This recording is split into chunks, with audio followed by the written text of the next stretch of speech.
Приветствую всех, Асакур с вами, и сегодня я кратко расскажу вам о всех героях мобильных хрониках хаоса, и вы поймете, насколько какой герой актуален или не актуален, и почему именно так. Только самое важное обо всех 56 героях за 42 минуты. Поехали! Вот уже на протяжении 2 лет я динамически отслеживаю баланс героев, снимая ролики на данную тему, и за это время изменений в нашей игре произошло несчитанное количество. Поэтому спустя год считаю нужным снова поделиться новым, самым объективным видением игры и баланса в ней на текущий момент. Ведь этот рейтинг создавался не только мной, но и сильнейшими игроками нашей игры, в том числе иностранцами. Теми, кто имеет большинство героев на максимальной прокачке. Также стоит отметить, что речь будет идти о балансе на момент после введения фракций, обновления лютера и ввода данных весенних обликов, и будет сводиться к максимальной или практически максимальной прокачке каждого героя, ведь раскрытие персонажа непосредственно связано с его мощью. Изображение из данного видео в оригинальном качестве доступно в чате всем моим спонсорам канала. Все персонажи условно поделены на несколько категорий или же тиров, в первую очередь по критериям универсальности и эффективности. Тир G – это абсолютно ни на что не способные персонажи, которые совершенно не нужны, и если удалить их из игры, то баланс никак не изменится. И открывает наш рейтинг Артемис, стрелок 4-й позиции, который выдается в самом начале пути и которого следует оставить там же. Все ее способности, как и она сама, наносят катастрофически мало физического урона, а ее 4-е умение просто абсурдно, так как если она стремительно потеряет все свое хп, то от него не будет никакого толка. Да и сама прибавка в виде 28 650 единиц физической атаки при минимальном здоровье просто смешна. Плюс ко всему усугубляется ситуация тем, что раздобыть ее можно только в 2 миссиях в 8 и 11 главе, что довольно странно, так как в самом начале игры вы еще не скоро доберетесь до этих мест. Артемис точно не стоит вашего внимания, по крайней мере сейчас. И еще один стрелок 4-й позиции, который также не стоит вашего внимания, это Астрид и Лукас. Дело в том, что это единственный герой в игре, у которого отсутствует энергия, а вместо нее она способна накапливать так называемую ярость. С каждой атаки она накапливает 17% ярости и ультуя раздает артефакт на броню, что крайне необычно для стрелка, и выпускает Лукаса, сражающегося на передней линии. Звучит довольно интересно, но нюанс состоит в том, что ярость, в отличие от энергии, не позволяет накапливать ее с входящего в Астрид урона, будь то эта пачка с массовыми магическими способностями или та же самая Кира. А запас здоровья в виде 180 тысяч катастрофически сокращает длительность ее жизни в нынешних реалиях. Чаще всего она умирает раньше, чем выпустит своего зверя, а ведь все ее способности заточены именно на нем, поэтому все ее достоинства в виде отличного показателя физического урона и пробива брони просто-напросто перечеркиваются тем фактом, что у нее нет энергии. 2 данных персонажа категорически не рекомендую к прокачке.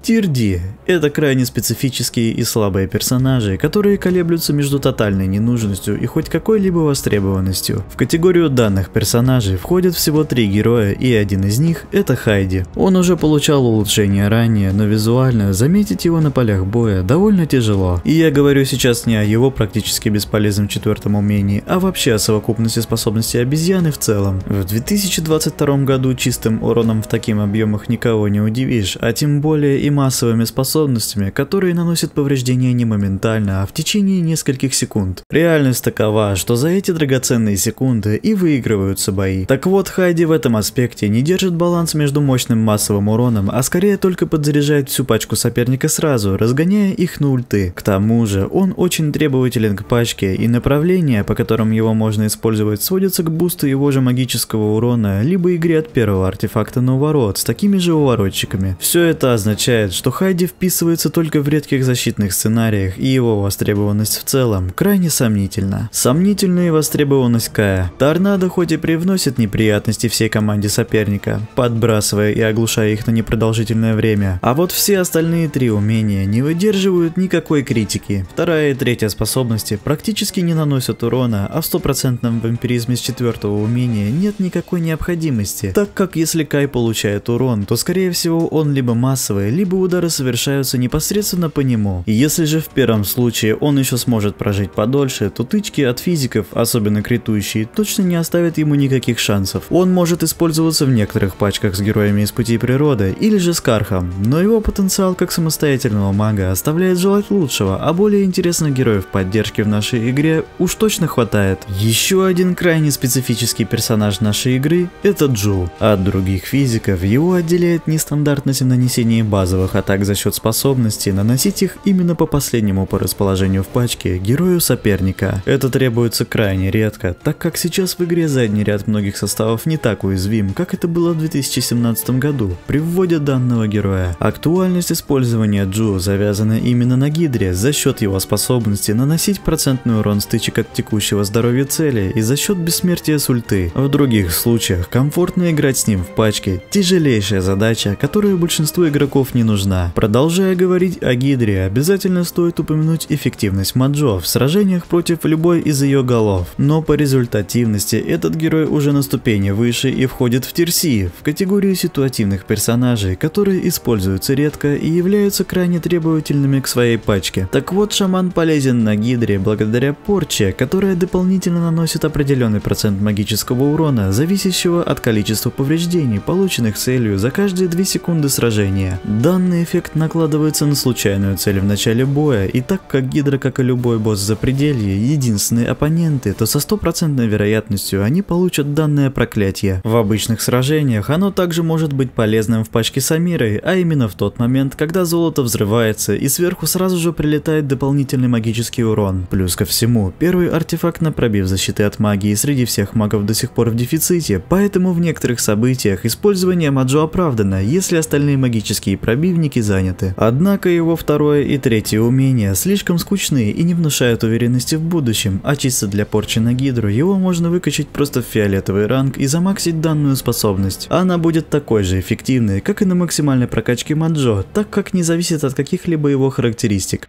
Тея, целитель последней позиции, который также выдается в самом начале игры. Посредственный процент от ее действительно достойного показателя магической атаки в формулах способностей перечеркивает потенциал Теи как целителя, поэтому объем лечения с ее умений никак не сравним с уровнем топовых лекарей. А третья способность, накладывающая эффект молчания, действует всего 3 секунды, в то время как перезаряжается невероятно долго. Пассивное четвертое умение, ускоряющее всю команду при малом запасе здоровья, также не вносит какого-либо внушительного влияния на исход боя, как и первый артефакт на защиту от магии, якобы намекающий нам на то, что ее можно использовать против магов. Но зачем, когда в игре присутствуют куда более интересные герои против них? Чабба представляет из себя заядлого прожору, беспощадно поглощая героя соперника с первой линии, раскрывая тем самым вторую позицию, которая может быть уязвима к быстрому урону. По этой причине его можно использовать с мощными физиками или критовиками с высоким уроном, тем самым агрессивно продавливая слабо защищенные пачки. Но, к сожалению, все сценарии применения данного дракона сводятся именно к этому. В оборонительных пачках он практически не используется, так как остальные его способности не вызывают аппетита для выстраивания команды именно вокруг него. Тир Би – персонажи, близкие к среднячкам, которые найдут свое место во вспомогательном применении, но которым чего-то не хватает, чтобы обязательно прокачивать их в первую очередь. Таким героем, например, является Руфус. Он обладает самым высоким показателем здоровья среди всех героев в игре, ярко выраженной направленностью в применении против магов за счет щита и бессмертия от магического и чистого урона, а также худшим показателем брони среди всех танков. Такие броские преимущества и такой весомый недостаток, как для танка, делает Руфуса крайне специфическим героем, особенно когда приходится выбирать основного танка. Но ему нужно отдать должное в том, что недокачанный в атаке и в грамотно выстроенных защитных пачках он способен показывать чудеса упорства, только имейте в виду, что его воскрешение блокирует Морриган и Джет. Если же в вашем арсенале не имеется антимагов, то Руфус действительно может стать спасением. Кира, та самая обладательница ювелирного секатора, постепенно падает в небытие из-за стремительного развития магических пачек и отдельных героев в частности. Ее сплэш-урон с базовых атак сейчас зачастую играет против нее, только ускоряя процесс подзарядки всех героев соперника сразу. Частично судьбу Киры спасет только облик на здоровье или защиту от магии, хотя в целом она остается могучим дэмэдж-дилером, и сейчас ее все же можно использовать в некоторых сценариях, правда исключительно на базе Джета Себастьяна. Майя, очаровательная целительница, которая не оставит никого равнодушным в начале игры. Лечение от цветка и действительно длительный контроль от его корней, игнорирующий защиту от магии чистый урон с пыльцы и побегов, позволяет королеве доставлять серьезные неприятности соперникам в ситуациях, когда она хорошо прикрыта. Первый артефакт на защиту от магии позволяет успешнее бороться против магов, но против некоторых физиков и антимагов в виде Корнелиуса и Фобоса у нее практически нет шансов. Тем не менее, Майя хорошо показывает себя в искусных защитных пачках, основанных на магии, и в то же время она может стать полезной и в атаке, если у нее успешно получается защищать своего дэмэдж-дилера. Арахна – один из лучших героев контроля. Многочисленные оглушения с ее способностей позволяют выстраивать эффективные пачки против многих физиков и некоторых магов, а в совокупности с другими героями с контролем Арахна играет весомую роль, особенно с теми, кто умеет отталкивать персонажей. Находясь на второй линии, она способна выдерживать определенное количество урона благодаря своему высокому вампиризму и хорошим количеством здоровья как для бойца. К тому же, телепорт в случае чего поможет добить цель с наименьшим здоровьем. Вот только это единственное умение, которое наносит существенный урон. Все остальные способности предназначены именно для фиксации соперников, в этом ее и специфика. Но в любом случае, тонко настроенная магическая пачка или же глухая оборонительная команда будет только рада такому нестандартному герою. Фокс – маленький ученый с крупным калибром, который способен нанести немаленький точечный физический урон и принести те еще неприятности соперникам. Ослепление в совокупности с отталкиванием и длительным оглушением от ульты делают мастерицу инженерного ремесла довольно востребованной среди героев из пути прогресса. Тем более, если учитывать, что она раздает крайне полезный эффект от первого артефакта на пробив брони. Правда, стоит отметить, что Фокс полезна именно внутри своей фракции, а для других пачек можно найти наиболее универсального пробивника. Также она используется с нестандартными защитными пачками, в которых ставится упор на то, что ослепление может пригодиться. Затевая разговор об инженерах, конечно же, нужно затронуть и Айзека. Юный изобретатель выступает в роли героя поддержки и имеет в своем арсенале пару дронов, раздающих баф на физическую атаку и пробив брони, а также щиты с исцелением. Полноценные бонусы с данных умений получает именно герой прогресса, поэтому логичнее всего выстраивать пачку с Айзеком вокруг них. По этой же причине с другими героями из других фракций у него отсутствует такая ярко выраженная синергия. Но все же существуют ситуации, когда критами нельзя пойти на соперника, и в этом плане Айзек может стать своего рода альтернативой, в которой физикам нужно как больше урона. Иногда используется в защитных пачках и тогда, когда нужен герой четвертой линии с отталкиванием и с артефактом на защиту от магии. Тир А, средний тир или же эталон баланса. Тесак, в прямом смысле этого слова, сильнейший танк игры. Рекордный показатель силы из-за четвертого умения делает мясника крепким защитником команды из-за своего повышенного здоровья и потому что по нему проходят меньше критов. По этой же причине он является приоритетным донором здоровья для Лилит и Ксеши, да и собственно сам Тесак жертвует своим хп для гниения, к слову с которым по-прежнему великолепно сочетается щит Пеппи. Однако он не боится потери своего здоровья от подобных жертв, так как встроенный 55% вампиризм с предметов экипировки нивелирует эту маленькую утрату. Но чего боятся соперники последних рядов против Тесака? Так это его крюка. Притягивая кого-либо к себе и далее оглушая, мясник капитально ломает строй пачки и тем самым зачастую зарабатывает для своей команды преимущество в битве. Если вам из сундука выпал Тесак, то вы действительно счастливчик, но целенаправленно охотиться за ним я бы не рекомендовал, так как в игре присутствуют еще более интересные танки. Упомянув о синергии Тесака с Пеппи, следует обратить внимание на эту юную особу. Она позиционируется как маг-поддержка с первым артефактом на защиту от магии. В реальности Пеппи представляет из себя героя с разнообразным контролем и весомым уроном с элементом везения. Из-за куража сочетается со многими героями, имеющими отталкивающие способности. Данный щит может нанести неимоверное количество урона, если грамотно скомбинировать оглушение и прочие фиксирующие навыки. А также она будет рада хаотикам, ведь под бафом той же Ксеши ее не без того приятный урон увеличится на порядок. Пеппи боится Ясмин и критовиков с массовым физическим уроном из-за слабого показателя брони, но это ее единственный существенный недостаток. Кошка или девушка? Впрочем, и не важно, кого именно вы видите в Лиен.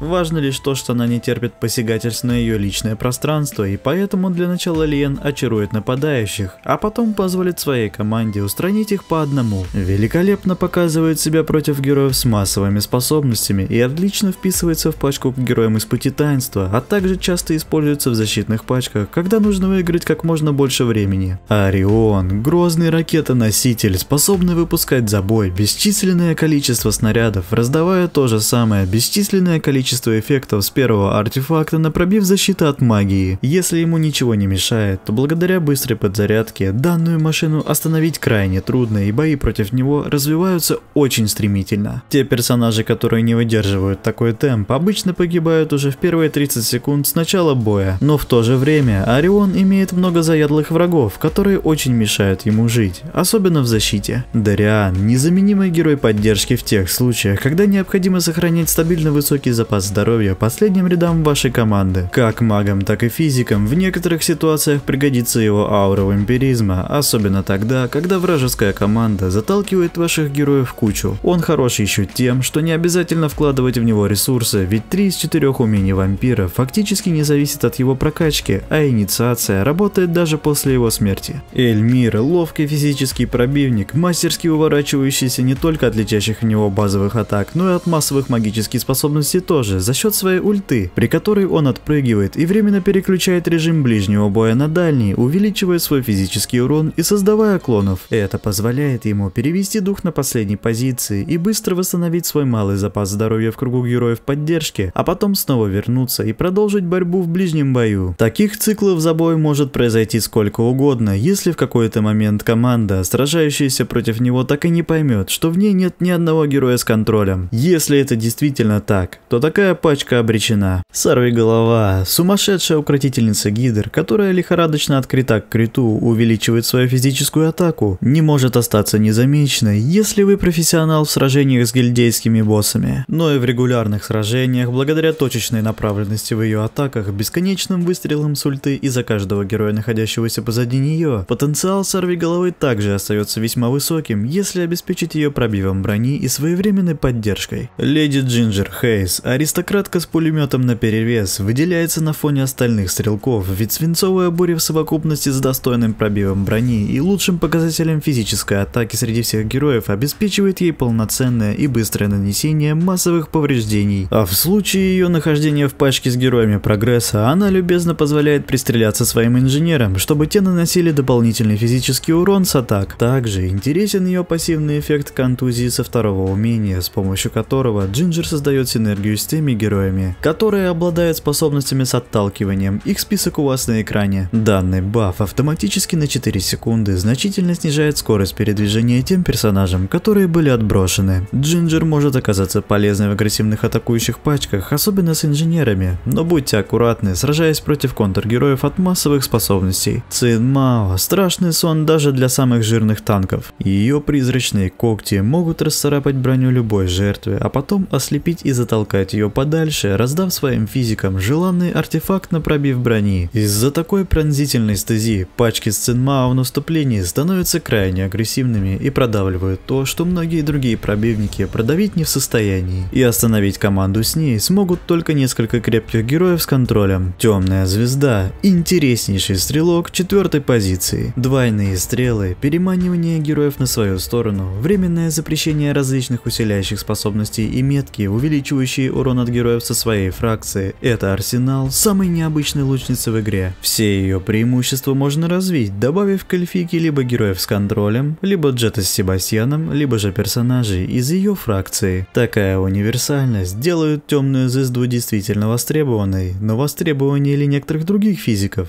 Альванор – необычный маг-антифизик, который время от времени, а героям природы всегда, раздает ауру, которая снижает входящий физический урон от базовых атак соперника. Таким умением он обрушивает планы многим критовикам, а при активной иронии жизни еще и умножает на 2 исцеление из любых источников для героев природы. Такая явная привязка к персонажам из своей фракции не делает Альванора серьезно хуже, так как его руны перезаряжаются довольно быстро, поэтому комбинировать его с другими магами всегда интересно. Корвус и Морриган – первые, кто положили начало особенностям, которые совсем недавно преобразовали во фракции. Корвус в ряде случаев является одним из самых опаснейших танков в игре. Все дело в его алтаре, который атакует соперников каждый раз, когда те наносят урон союзным героям. Это одна из самых сильных способностей в игре, которая позволяет очень быстро расправляться с героями, наносящими большое количество урона за короткий промежуток времени. Тот факт, что он играет именно от данного умения, а не от ульты, считается его главным преимуществом, однако Корвус по меркам танков обладает небольшим запасом здоровья, посредственной защиты от магии, но отличным показателем брони. В то же время Морриган славится блокировкой воскрешения с некромантии, бафами, да и всеми скелетами в целом. Первый артефакт с эффектом пробива брони лишь дополняет ее концепцию. Пробелы этих двух героев нежити состоят только в том, что вторая способность Корвуса, а также вторая и третья способности Морриган работают только для своих героев из фракции Вечности, а для остальных персонажей эти умения не предоставляют и половину бонусов, тем самым сковывая их возможности использования с героями вне их фракции, что в итоге урезает их универсальность в общем. Как раз большей универсальности Корвусу и Морриган не хватило, чтобы попасть в тир S, тир сильных персонажей с большим потенциалом и обширным полем для применения. Джет – связующее звено и ключевой герой поддержки для тех физиков, которые не имеют собственного шанса критического удара в своих параметрах. Гоблин предоставляет данную характеристику с помощью запредельной ярости, тем самым раскрывая совершенно новые горизонты для, казалось бы, тех героев, которые не наносят должного физического урона. Среди разнообразия возможностей Джета с зельями и эликсиром способность раздавать новый параметр – это что-то совершенно уникальное. Именно из-за этого огромного преимущества уже можно понять, почему его камни душ собрать не так просто. Но он абсолютно точно того стоит, тем более если использовать его в связке с еще одним важнейшим героем поддержки для критовиков. Речь идет о Себастьяне, опорном персонаже для истинных критовиков. Под истинными критовиками подразумеваются те физики, которые изначально имеют шанс критического удара в своих параметрах, их список у вас на экране. Для них Бард задаст отдельный ритм и сыграет особую песню, которая увеличит шанс нанесения критов и добавит к ним дополнительный чистый урон. А если поставить в пачку к Себастьяну Джета, то все физики, как и истинные критовики, получат те же самые бонусы к критическим ударам. Все эти привилегии делают данных героев поддержки невероятно ценными для большинства бойцов и стрелков нашей игры. Также с истинными критовиками можно использовать только Себастьяна, если нет потребности раздавать криты всей пачке. Данте, виртуоз в метании отталкивающих копий, имеет огромный уворотный потенциал, что позволяет успешно комбинировать его с Авророй. Имеет повышенный показатель здоровья как для стрелка, а копья с первого и третьего умений наносят большой процент от его физического урона, что также открывает вариант его использования вместе с Джетом и другими критовиками в наступлении. Особенно если учитывать, что соперникам Данте заметно снижает характеристики каждым копьем благодаря оковам слабости, тем самым повышая шанс критического удара своим физикам. Также он крайне эффективен в защитных пачках, особенно в связке с героями, имеющими массовый контроль, например Арахна, Безликий и так далее. Таким образом, Данте прочно закрепился в использовании как в атакующих, так и в обороняющихся пачках. Корнелиус – великолепнейший антимаг, способный уничтожить любого мага в игре всего лишь за один монолит. Гранит приоритетно летит в героя из пачки с самым высоким интеллектом, список данного значения у вас на экране, и самое главное условие для успешного ваншота – наличие хотя бы одного героя с первым артефактом на пробив брони. Но и таким разрушительным потенциалом Корнелиус не ограничивается, так как в его умениях присутствует тот же самый защитный купол, который, срабатывая время от времени с хорошей перезарядкой и длительностью, накладывает на всю команду эффект, временно повышающий защиту от магии. Тем самым на максимальной прокачке раздавая приблизительно столько же магической защиты, сколько бы раздал первый артефакт с таким же эффектом. Кстати, у него он как раз на это и направлен, а потеря памяти и руна подавления только гармонично дополняет его антимагическую стезю, которая так необходима в нашу непростую эру магов, но об этом чуть попозже. Тристан, пожалуй, самый универсальный физический пробивник, обладает огромным запасом здоровья как для бойца и интересной механикой накопления дополнительной энергии, когда персонажи перед ним сами получают энергию, будь то от своих атак или от получения урона. По этим соображениям, Тристан в сражениях зачастую заряжается быстрее всех,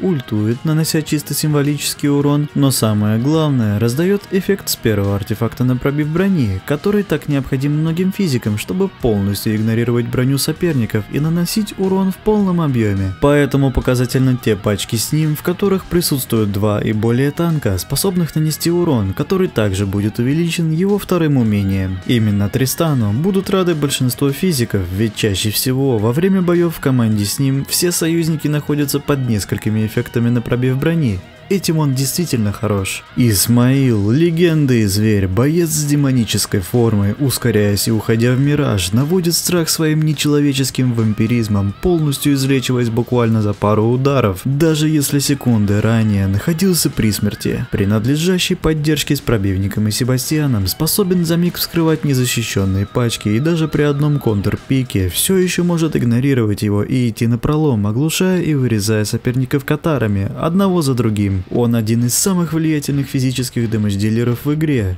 И это не просто так. Карх, бывший босс Запределья, спустился к героям Доминиона и в свое время показал всем, что такое смертельные плети, беспощадно подбрасывая соперников и нанося им катастрофические повреждения. После введения Андвари частично ушел в тень, но в последнее время стал возвращаться, и сейчас вместе со своей фракцией и Айзеком он снова представляет угрозу многим героям, в первую очередь тем, кто обладает малым запасом здоровья. Карх помимо бросков в воздух оснащен блокировкой физического урона и лечением с подбрасываний. Данные преимущества кажутся незначительными, однако это только на первый взгляд. Ксеша – одна из самых могущественных магов в игре. Организовав хаотиков вместе, она полноценно влилась в ряды передовых героев, которые буквально решают исходы битв за считанные секунды. С помощью луча смерти Ксеша безжалостно уничтожает самых слабых героев по параметру защиты от магии, которыми зачастую являются бойцы и стрелки. Потусторонняя мощь наполняет всех союзников, кроме самой Ксеши, магическим уроном с короткой длительностью и перезарядкой, напоминая по цифрам эквивалент половинчатого первого артефакта Селесты. А алый туман всеми силами мешает физикам, особенно в начале боя. Все это умножается на пассивную способность, которая увеличивает магический урон Ксеши с руки и ее умение с течением времени в бою. Тем самым продолжительные стычки против нее выигрывать становится все труднее и труднее. Гелиос – монолитный ответ, который сразу приходит в голову,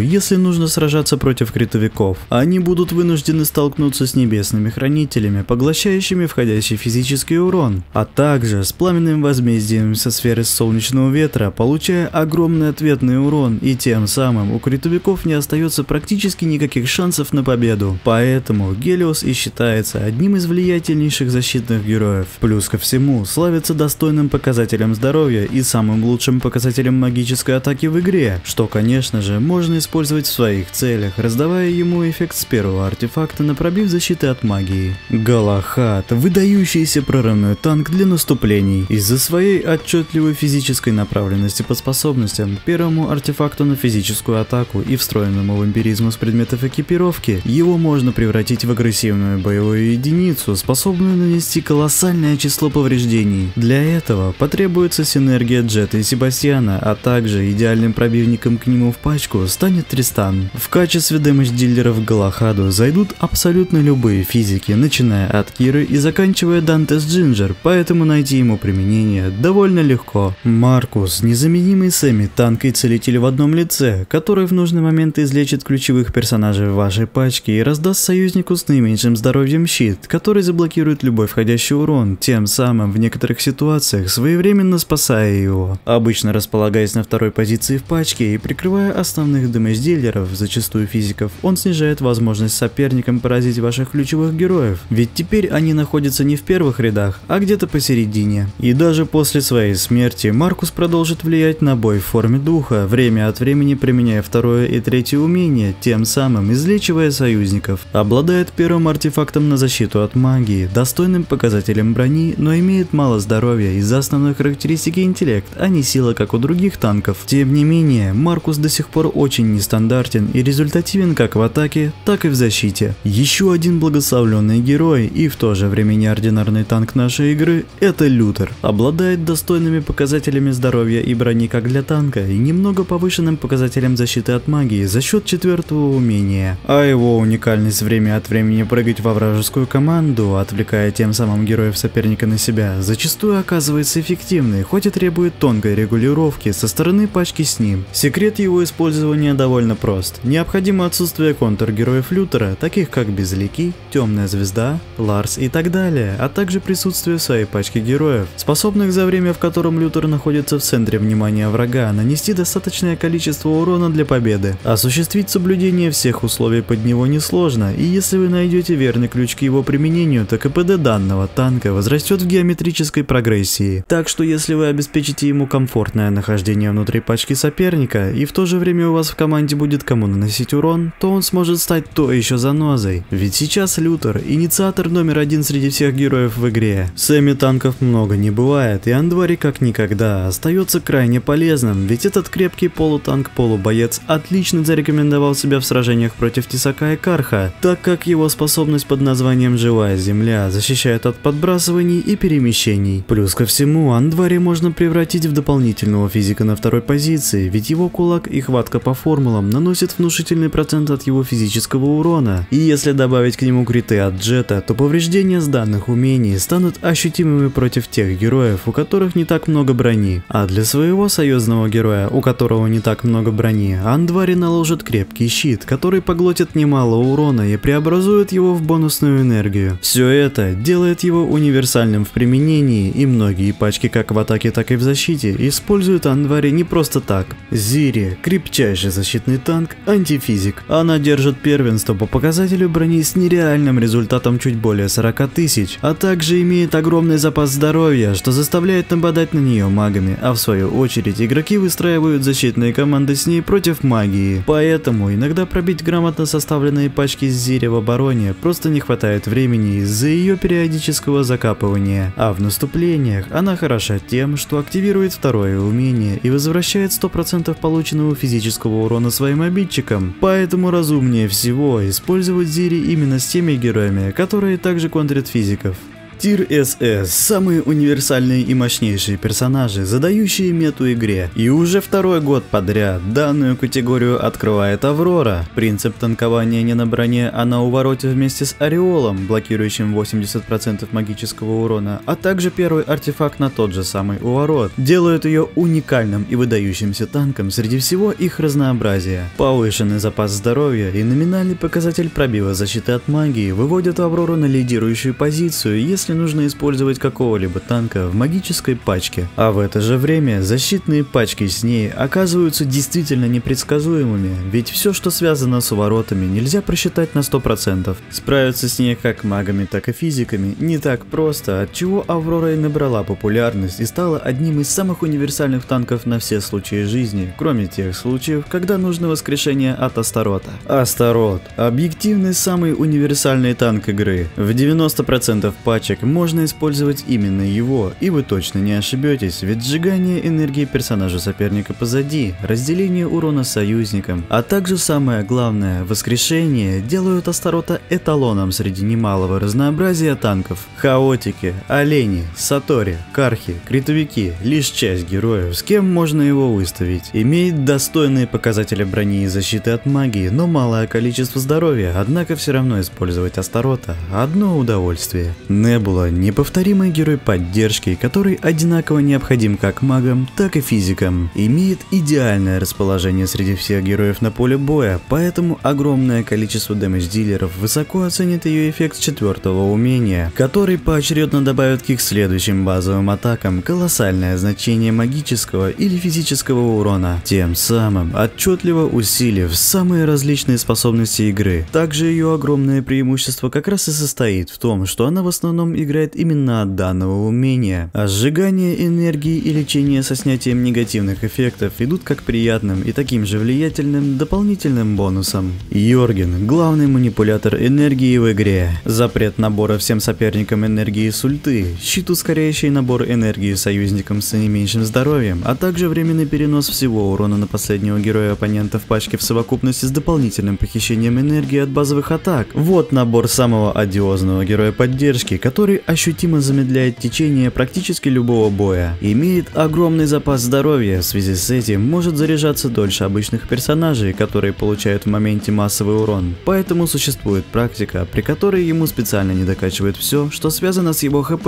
чтобы он заряжался еще быстрее. Если хотите узнать о недокаче персонажей поподробнее, дайте мне об этом знать. Безликий, безукоризненный волшебник, способный скопировать и придать новых сил тем ультам, которыми пользуются как его соперники, так и его союзники. В расчете на 240 уровень, указанный в описании Доппельгангера, он применяет сворованное умение, дополнительно отталкиваясь именно от своих показателей физической и магической атаки. Подсчеты у вас на экране. Зачастую такая способность переворачивает ход битвы, как и его бросок силы, который является одним из лучших скиллов с контролем. С помощью него Безликий отталкивает соперника на первой линии и швыряет его вглубь пачки, тем самым оглушает всю оставшуюся команду оппонента. Как минимум, два его умения выглядят действительно ошеломляющими, и их с головой хватает, чтобы сказать о том, что это один из самых универсальных магических пробивников в игре. Марта, несомненно, самый востребованный целитель для многих пачек. Массовое ультразвуковое ускорение с ульта, собственный секрет долголетия, заключающийся в полном восстановлении своего здоровья за несколько базовых атак в считанные секунды, а также всенародные чаепития для нуждающихся в лечении союзников делают бабушку любимицей среди большинства героев. А тому, кто сильнее всех пострадал в битве, она с радостью приготовит дополнительный отварчик. Вместе со Старотом, Небулой, Йоргеном и Безликим входит в золотую пятерку самых универсальных персонажей игры. Судья, маг поддержки, обладает самыми крепкими щитами в игре. За счет них открываются возможности полноценно использовать сами танков Андвари и Маркуса на первой позиции, а также многих других героев в атаке, становящихся перед ним для их быстрой подзарядки с передней линии. Славится также многочисленным контролем, в частности оглушениями, что делает его крайне востребованным в защите, да и таким же неприятным в наступлении. В связи с этим восхитительно сочетается с подавляющим большинством магов и со многими оборонительными героями. Змеюка Ясмин – самый опасный противник среди всех представителей физического направления. Играет от ульты, а при обычных автоатаках постепенно наслаивает яд с чистым уроном, выдержать порой которые не в состоянии даже самые крепкие танки. В танце смерти фактически каждым ударом совершает крит, не оставляя жертве ни единого шанса на выживание, ведь она приоритетно нападает на героев с самым слабым показателем брони. Их список у вас на экране. Из-за этого боязнь Ясмин настолько велика, что в защиту чаще всего выставляют контргероев против нее, но там, где их нет, ее ничто и никогда не остановит разделаться со своей очередной легкой добычей. Амира, маг поддержка и по совместительству исполнительница желаний, но желания героев она оборачивает в испытания против них же. Для ловкачей заключает честную сделку, в которой их криты наносят в 2 раза меньше урона по сравнению с обычной атакой, и из-за этого она чудесно сочетается с Гелиосом.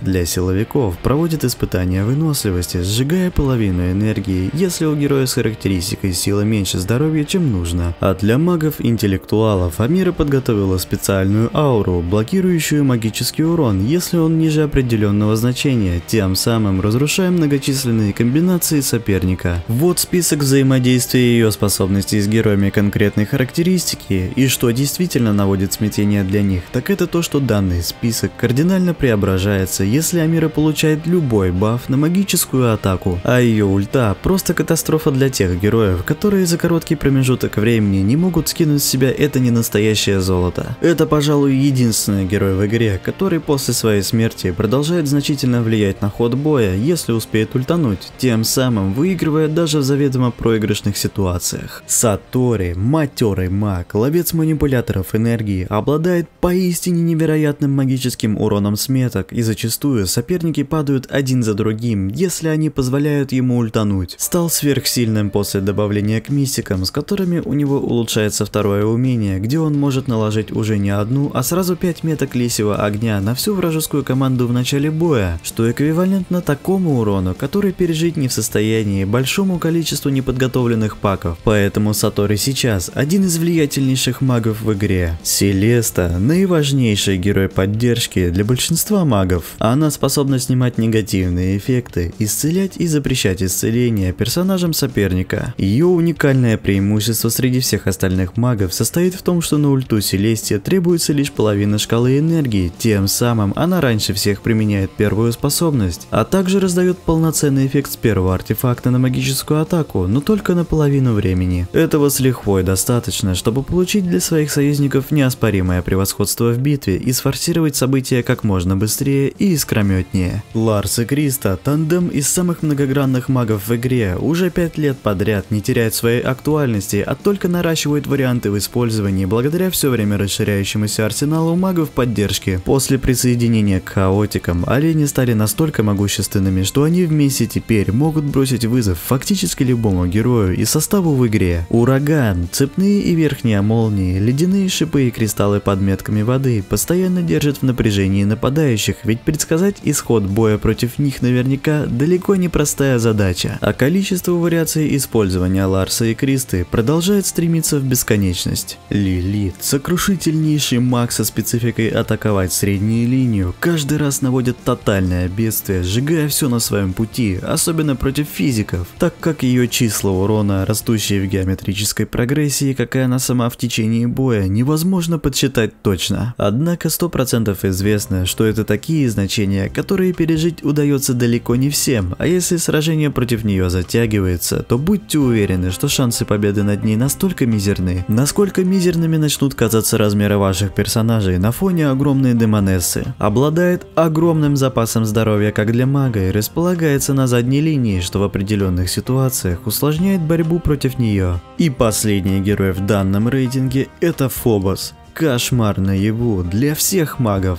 Он не остается в стороне в эпоху царствования самых различных магических пачек, жадно пожирая энергию очередного волшебника и впоследствии окутывая параличом одного за другим. Фобос на шаг впереди их всех, ведь те еще не понимают, с кем столкнулись. А столкнулись они с таким антимагом, который ультует раньше их и который способен значительно снижать их защиту от магии, развязывая руки другим магам в вашей команде, чтобы те наносили по жертвам как можно больше магического урона. Если обеспечить Фобусу комфортную среду для беспрерывных ультов, то против него сражаться магическими командами становится практически нереально. Ведь контроль на 7 секунд довольно продолжителен, тем более в это же время он сжигает все остатки энергии жертвы, да еще и соперники рядом с ним впадают в ужас и теряют часть своей физической и магической атаки на 12 секунд. В сумме всех изложенных факторов, Фобос сейчас антимаг номер 1 в игре, который пригодится всем тем, кто каждый день продолжает упорно сражаться против сложнейших магических составов. Данный рейтинг подходит к концу. В него было вложено очень много моих усилий, поэтому я надеюсь, что вы оцените его по достоинству. Благодарю всех моих спонсоров, которые беспрерывно продолжают помогать мне, я это очень ценю. И если вы также высоко оцениваете мои старания и хотите поддержать меня дополнительно, рекомендую ознакомиться с данным предложением по ссылке в описании в этом видео. Бонусом у вас появится возможность вступить в мой приватный канал и получить все изображения с данного и других моих видео в оригинальном качестве, а также задавать любые вопросы по игре лично мне. Еще сообщаю о том, что я создал новый канал, на котором параллельно основному будут выходить уникальные видео по хроникам хаоса мобильной версии на английском языке. Так что если вы мой англоговорящий подписчик, то рекомендую вам подписаться, в принципе как и русскоговорящим, так как для таких видео будут доступны русские субтитры. Заранее спасибо всем за подписку. Ссылка на канал в описании. Но даже если вы мой обычный зритель, то все равно я говорю вам огромное спасибо за то, что досмотрели до конца. И напоминаю, что лучше благодарностью так и остаются подписка и лайк этому ролику. Всем еще раз спасибо за просмотр.